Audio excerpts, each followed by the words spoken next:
The miracle-working power of your subconscious. The power of your subconscious is enormous. It inspires you, it guides you, and it reveals to you names, facts, and scenes from the storehouse of memory. Your subconscious started your heartbeat, controls the circulation of your blood, regulates your digestion, assimilation, and elimination. When you eat a piece of bread, your subconscious mind transmutes it into tissue, muscle, bone, and blood. This process is beyond the ken of the wisest man who walks the earth. Your subconscious mind controls all the vital processes and functions of your body and knows the answer to all problems. Your subconscious mind never sleeps, never rests. It is always on the job. You can discover the miracle-working power of your subconscious by plainly stating to your subconscious prior to sleep that you wish a certain specific thing accomplished. You will be delighted to discover that forces within you will be released, leading to the desired result. Here, then, is the source of power and wisdom which places you in touch with omnipotence, or the power that moves the world, guides the planets in their course, and causes the sun to shine. Your subconscious mind is the source of your ideals, aspirations, and altruistic urges. It was through the subconscious mind that Shakespeare perceived great truths hidden from the average man of his day. Undoubtedly, it was the response of his subconscious mind that caused the Greek sculptor, Phidias, to portray beauty, order, symmetry, and proportion in marble and bronze. It enabled the Italian artist Raphael to paint Madonnas, and Ludwig van Beethoven to compose symphonies. In 1955, I lectured at the Yoga Forest University, Rishikesh, India, and there I chatted with a visiting surgeon from Bombay. He told me about Dr. James Esdale, a Scottish surgeon who worked in Bengal before ether or other modern methods of anesthesia were discovered. Between 1843 and 1846, Dr. Esdale performed about 400 major operations of all kinds, such as amputations, removal of tumors and cancerous growths, as well as operations on the eye, ear, and throat. All operations were conducted under mental anesthesia only. This Indian doctor at Rishikesh informed me that the post-operative mortality rate of patients operated on by Dr. Esdale was extremely low, probably 2 or 3%. Patients felt no pain, and there were no deaths during the operations. Dr. Esdale suggested to the subconscious minds of all his patients, who were in a hypnotic state, that no infection or septic condition would develop. You must remember that this was before Louis Pasteur, Joseph Lister, and others pointed out the bacterial origin of disease and causes of infection due to unsterilized instruments and virulent organisms.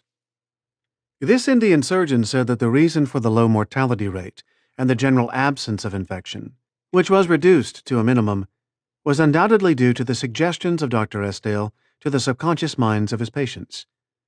They responded according to the nature of his suggestion.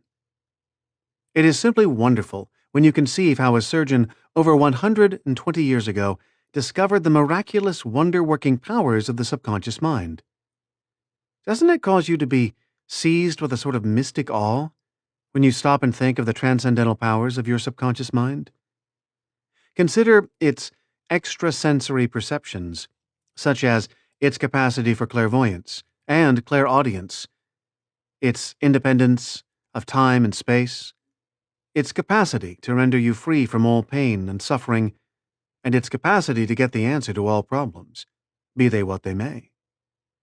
All these and many more reveal to you that there is a power and an intelligence within you that far transcends your intellect, causing you to marvel at the wonders of it all. All these experiences cause you to rejoice and believe in the miracle-working powers of your own subconscious mind. Your subconscious is your book of life. Whatever thoughts, beliefs, opinions, theories, or dogmas you write, engrave, or impress on your subconscious mind, you shall experience them as the objective manifestation of circumstances, conditions, and events.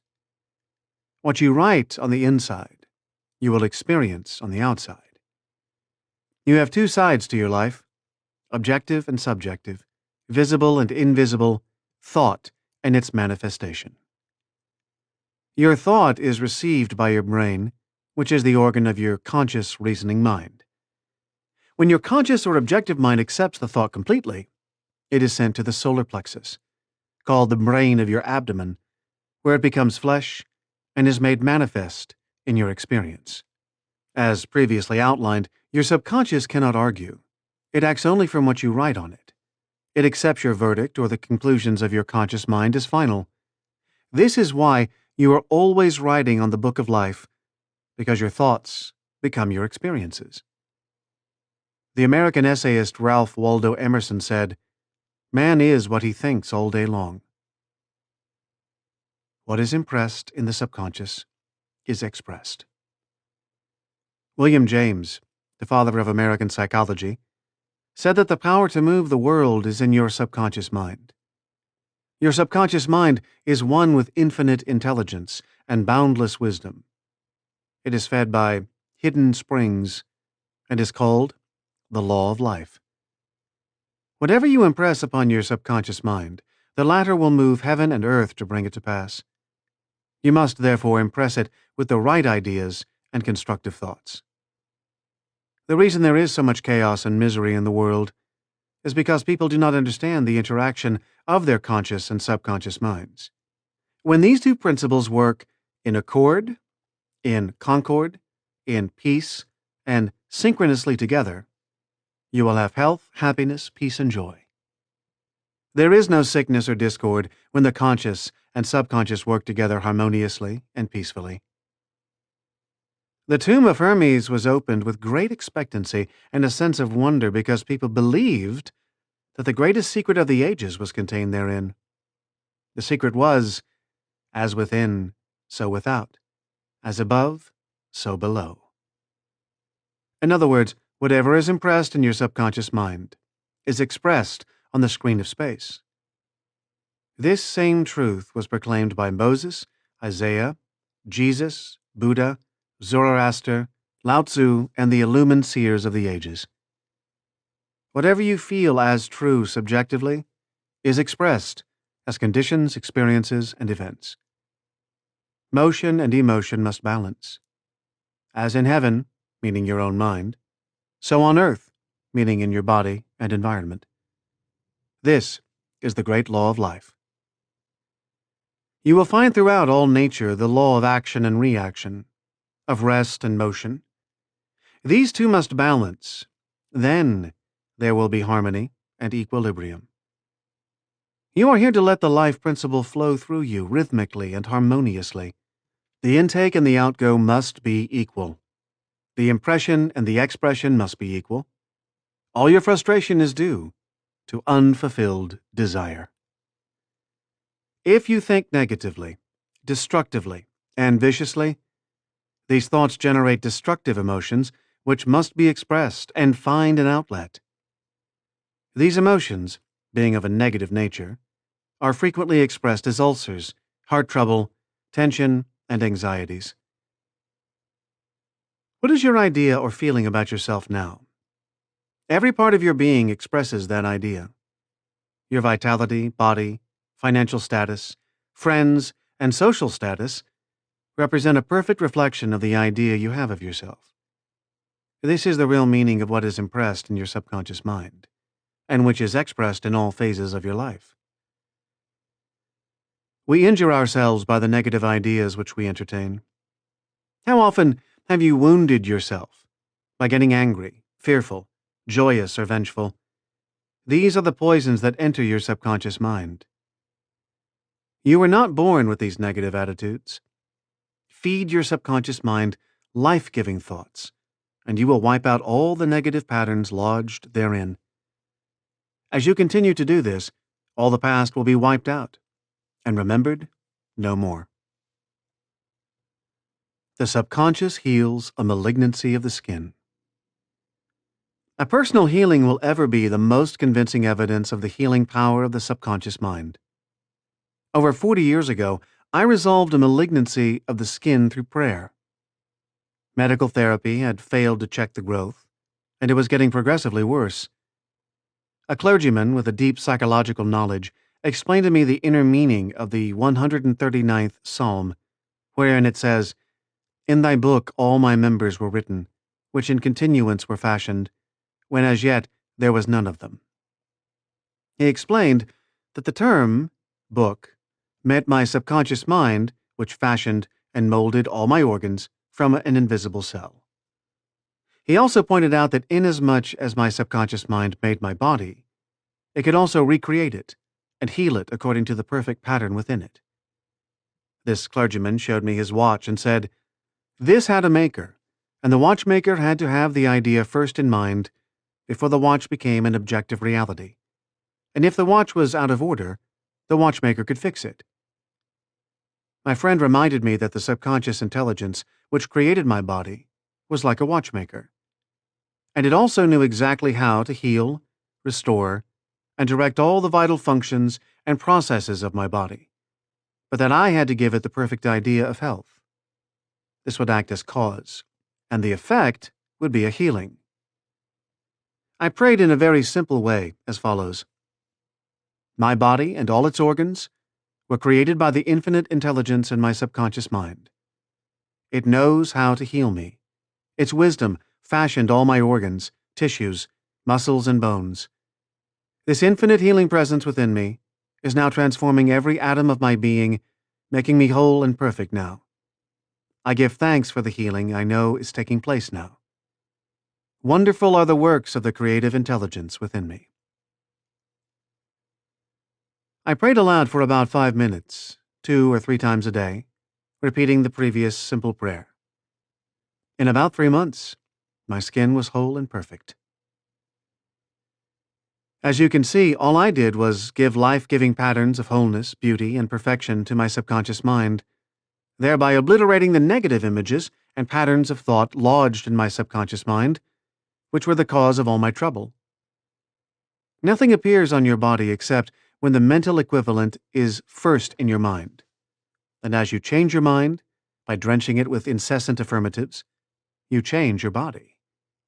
This is the basis of all healing. Marvelous are thy works, and that my soul, meaning the subconscious mind, knoweth right well. Psalm 139, verse 14. How the subconscious controls all functions of the body. While you are awake or sound asleep upon your bed, the ceaseless, tireless action of your subconscious mind controls all the vital functions of your body without the help of your conscious mind.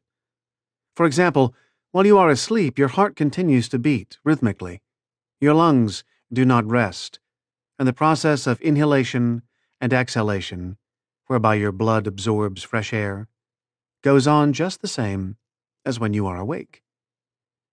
Your subconscious controls your digestive processes and glandular secretions, as well as all the other mysterious operations of your body. The hair on your face continues to grow, whether you are asleep or awake. Scientists tell us that the skin secretes much more perspiration during sleep than during the waking hours. Your eyes, ears, and other senses are active during sleep. For instance, many of our great scientists have received answers to perplexing problems while they were asleep. They saw the answers in a dream.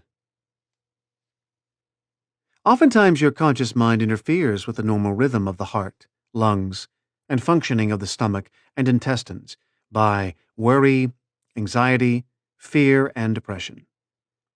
These patterns of thought interfere with the harmonious functioning of your subconscious mind. When mentally disturbed, the best procedure is to let go, relax, and still the wheels of your thought processes.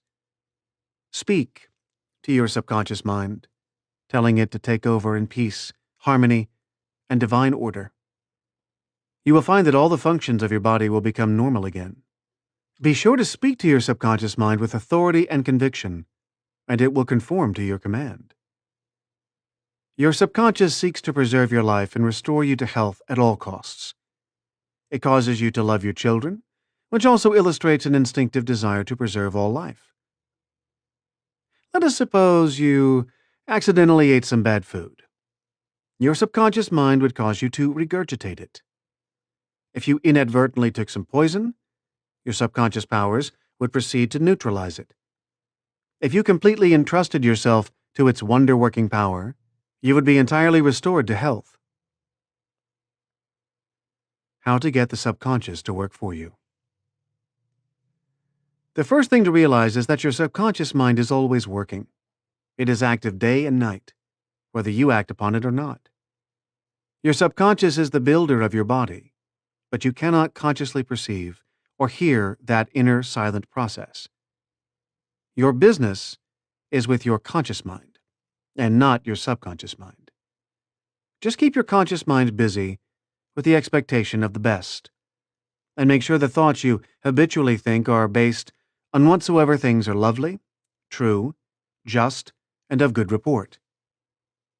Begin now to take care of your conscious mind, knowing in your heart and soul that your subconscious mind is always expressing, reproducing, and manifesting according to your habitual thinking. Remember, just as water takes the shape of the pipe it flows through, the life principle in you flows through you according to the nature of your thoughts. Claim that the healing presence in your subconscious is flowing through you as harmony, health, peace, joy, and abundance. Think of it as a living intelligence, a lovely companion on the way. Firmly believe it is continually flowing through you, vivifying, inspiring, and prospering you. It will respond exactly this way. It is done unto you as you believe. Healing principle of the subconscious restores atrophied optic nerves. There is the well-known, duly authenticated case of Madame Beer of France, recorded in the archives of the medical department of Lourdes, France. She was blind. The optic nerves were atrophied and useless.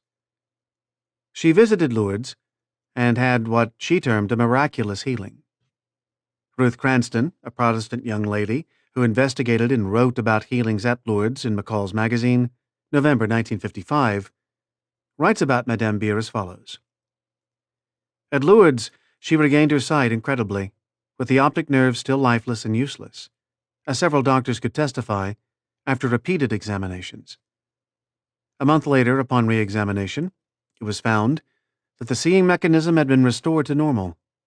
But at first, so far as medical examination could tell, she was seeing with dead eyes. I have visited Lourdes several times where I, too, witnessed some healings, and of course, as we shall explain in the next chapter, there is no doubt that healings take place at many shrines throughout the world, Christian and non-Christian. Madame Beer, to whom we just referred, was not healed by the waters of the shrine, but by her own subconscious mind, which responded to her belief. The healing principle within her subconscious mind responded to the nature of her thought. Belief is a thought in the subconscious mind. It means to accept something as true. The thought accepted executes itself automatically. Undoubtedly, Madame Beer went to the shrine with expectancy and great faith, knowing in her heart she would receive a healing. Her subconscious mind responded accordingly, releasing the ever-present healing forces. The subconscious mind which created the eye can certainly bring a dead nerve back to life.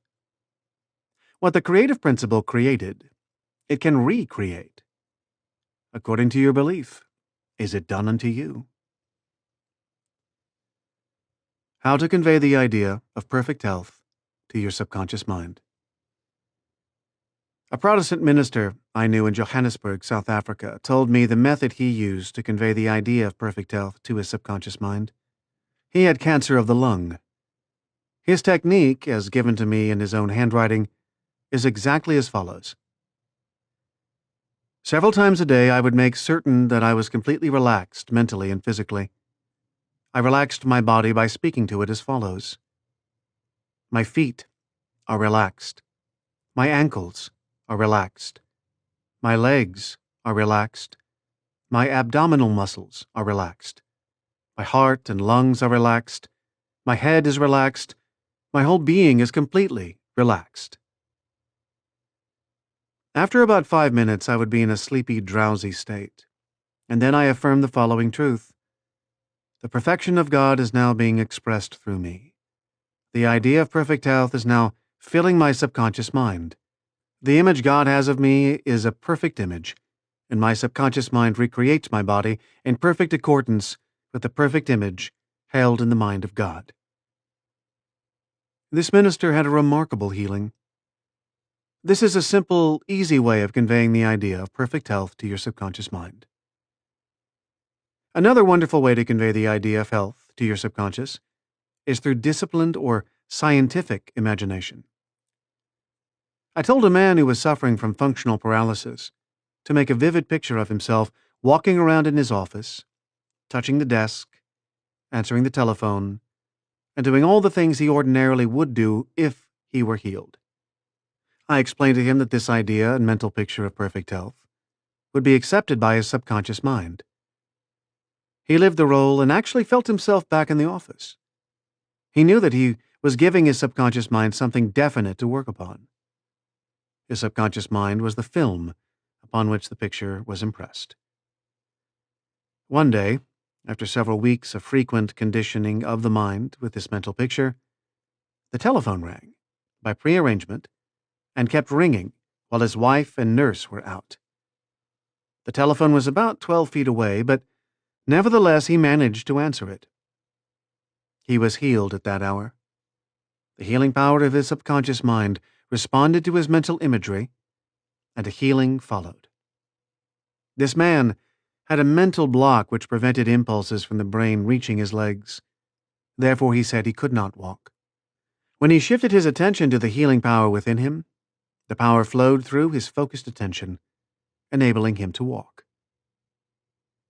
Whatsoever ye shall ask in prayer, believing, ye shall receive. Matthew, chapter 21, verse 22. Ideas worth remembering. 1. Your subconscious mind controls all the vital processes of your body and knows the answer to all problems. 2. Prior to sleep, turn over a specific request to your subconscious mind and prove its miracle-working power to yourself. 3. Whatever you impress on your subconscious mind is expressed on the screen of space as conditions, experiences, and events. Therefore, you should carefully watch all ideas and thoughts entertained in your conscious mind. 4. The law of action and reaction is universal. Your thought is action, and the reaction is the automatic response of your subconscious mind to your thought. Watch your thoughts. 5. All frustration is due to unfulfilled desires. If you dwell on obstacles, delays, and difficulties, your subconscious mind responds accordingly, and you are blocking your own good. 6.